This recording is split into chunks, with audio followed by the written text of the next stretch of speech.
अस्सलाम वालेकुम, welcome to मारियास kitchen. Maria की किचन में सबको खुश आमदीद। मुझे उम्मीद है आप सब ठीक ठाक होंगे, खुशबाश होंगे।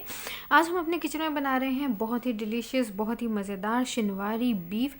तो चलिए किचन में चलते हैं और देखते हैं इसको बनाने के लिए हमें क्या क्या चाहिए।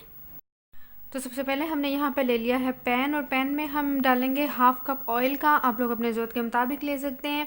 ऑयल या घी जो भी आप डाल रहे हैं अपने बीफ की क्वांटिटी के मुताबिक और अपनी ज़रूरत के मुताबिक आप ले सकते हैं। मेरे पास है हाफ़ के जी से ज़्यादा बीफ है, तो उसके लिए 1 कप बहुत है।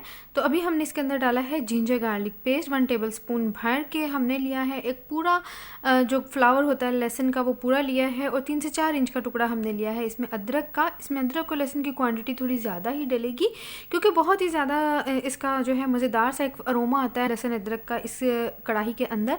तो अदरक और लहसुन को हमने थोड़ा सा फ्राई कर लेना है, गोल्डन कर लेना है, डार्क ब्राउन हमने नहीं करना, नहीं तो हमारा जो सालन है उसका कलर ख़राब हो जाएगा। तो हमने बस इतना ही इसको फ्राई करना है कि इसकी जो स्ट्रॉन्ग सी कच्ची सी स्मेल है वो ख़त्म हो जाए और इसकी खुशबू आने शुरू हो जाए। तो आप देख सकते हैं हमारा जो अदरक लहसुन का पेस्ट है वो फ्राई हो चुका है और इसका जो कलर है वो गोल्डन सा आ चुका है। तो अभी मैं इसके अंदर डालूंगी बीफ है हमारा टेंडर, हमने 80% इसको टेंडर किया हुआ है। आप लोग चाहें तो कच्चा बीफ ही इसके अंदर डाल सकते हैं, रॉ बीफ ही आप इसके अंदर ऐड कर दें और फिर उसको आप जो है वो टेंडर कर लें बहुत अच्छा सा। तो हमने यहाँ पे बीफ को टेंडर किया हुआ है, 80% तक टेंडर है, और अभी हम इसको फ्राई कर लेंगे घी के अंदर बहुत अच्छा सा कि इसका जो कलर है वो थोड़ा चेंज हो जाए। और जो बीफ की रॉ स्मेल है, बेशक ये टेंडर किया हुआ है लेकिन इसकी रॉ स्मेल जो है वो आती है वो थोड़ी ख़त्म हो जाए। तो यहाँ पे बीफ हमारा जो है वो फ्राई हो चुका है। अभी मैंने इसके अंदर डाले हैं 3 से 4 मीडियम साइज़ के टमाटोज़ को मैंने पील ऑफ किया हुआ है। जब आपने कच्चा बीफ रखना है पकने के लिए तो बेशक आप इसके टमाटोज़ को पील ऑफ ना करें, क्योंकि वो जब टेंडर होंगे तो जो है उसका पील है वो भी टेंडर हो जाएगा और वो रिमूव हो जाएगा।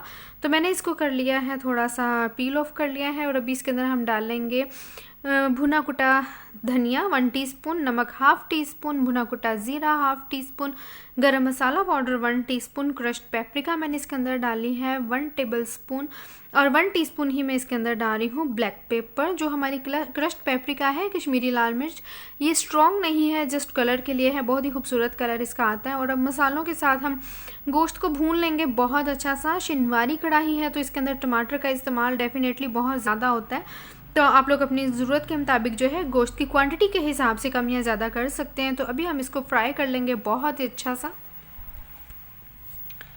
तो देखें बीफ हमारा बहुत अच्छा सा भुन चुका है मसालों के साथ, और हमारे जो टमाटर हैं बिल्कुल मैश हो चुके हैं, कहीं पे भी कोई चंक टमाटर का नज़र नहीं आ रहा। और अभी इसके अंदर हम डालेंगे कम से कम 1 पाव के करीब मैंने इसके अंदर दही डाला है। आप लोग अपनी जो है बीफ की क्वांटिटी के हिसाब से इसको भी कम या ज़्यादा कर सकते हैं। ये जो शिनवारी कढ़ाई है टोटली बनती दही और टमाटर में, इसमें प्याज का यूज़ बिल्कुल भी नहीं होता और बहुत ही डिलीशियस इसका अरोमा आता है। तो अभी हम दही के पानी को बहुत अच्छा सा जो है वो ड्राई कर लेंगे और अच्छा सा पका लेंगे, और साथ ही इसमें हम ऐड करेंगे 3 से 4 जूलियन कट हरी मिर्चें और थोड़ा सा अदरक जूलियन कट। और अभी हम इसको भून लेंगे जब तक दही का पानी जो है वो खुश्क हो जाता है, और उसी पानी में हमारे जो बीफ में थोड़ी सी कसर रहती थी वो कंप्लीट हो जाएगी। और अभी इस स्टेज पे जाके हम इसके अंदर डालेंगे थोड़ा सा खड़ा गरम मसाला और 4 से 5 काली मिर्चें हम इसके अंदर डालेंगे और भून लेंगे अपने बीफ को बहुत अच्छा सा जब तक कि दही का पानी जो है वो ड्राई हो जाए। तो लीजिए तैयार है हमारी बहुत ही मज़ेदार, बहुत ही डिलीशियस और बहुत ही ज़्यादा खुश रंग खुश जायका शिनवारी बीफ कढ़ाई। तो बनाइएगा, ट्राई कीजिएगा। रेसिपी अच्छी लगी तो मेरे चैनल को लाइक शेयर और सब्सक्राइब ज़रूर कीजिएगा। मुझे दुआ में याद रखिएगा। फिर मिलूँगी आपसे। खुदा हाफिज़।